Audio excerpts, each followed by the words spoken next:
In this video, I'm going to teach you how to use the second hand in Minecraft Java. It's a very easy process, so make sure to follow along. On all platforms of Minecraft, you will have the second hand, which some people refer to as the left hand or any other term. So this second hand or left hand can be used to hold specific items. I'm going to showcase some of the most popular choices. Of course, the main one by far is going to be the shield. So you can equip the shield by dragging it into the slot on your inventory, and of course I am doing this on creative mode, but it is also going to work for survival. And once you have the shield equipped, you can hold right click to block. On Bedrock, you can also equip the shield, but instead of holding right click, you will have to crouch to put the shield up. The shield will protect you against any hits as long as you are aiming the shield at the attacker. So this can be projectiles like a skeleton shooting you, a zombie giving you a melee hit, as long as you point the shield at them. Now, you can put anything else in here. So if you put a block and you right click, you will place down the block.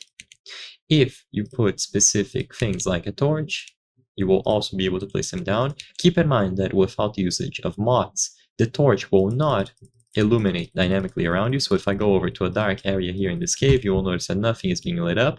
But if with the use of mods, you can make it so it dynamically glows around you. You can use totems of undying, so if you die, it is going to revive you once. You can place water buckets or anything that you can right click with. So an example would be a flint and steel. And you will notice that every time that you right click, it uses the right hand item. However, stuff like pickaxes will not work. So as you can see, I'm right clicking, but nothing is being done. If I left click, I'm just going to attack normally. So for most tools like pickaxes, axes, shovels, swords, the second hand is going to be useless. But for any other tool that has some form of interaction with the right click, blocks, totems of undying, flint and steel, water buckets, and so on, you can hold them in the second hand and right click to use their alternative function. So I hope I was able to help you. If this video helped you, please consider subscribing. As you can see, 83% of the people watching our videos are not subscribed. By subscribing, you can help us make higher quality videos. Thank you for watching, and I'll see you on the next one.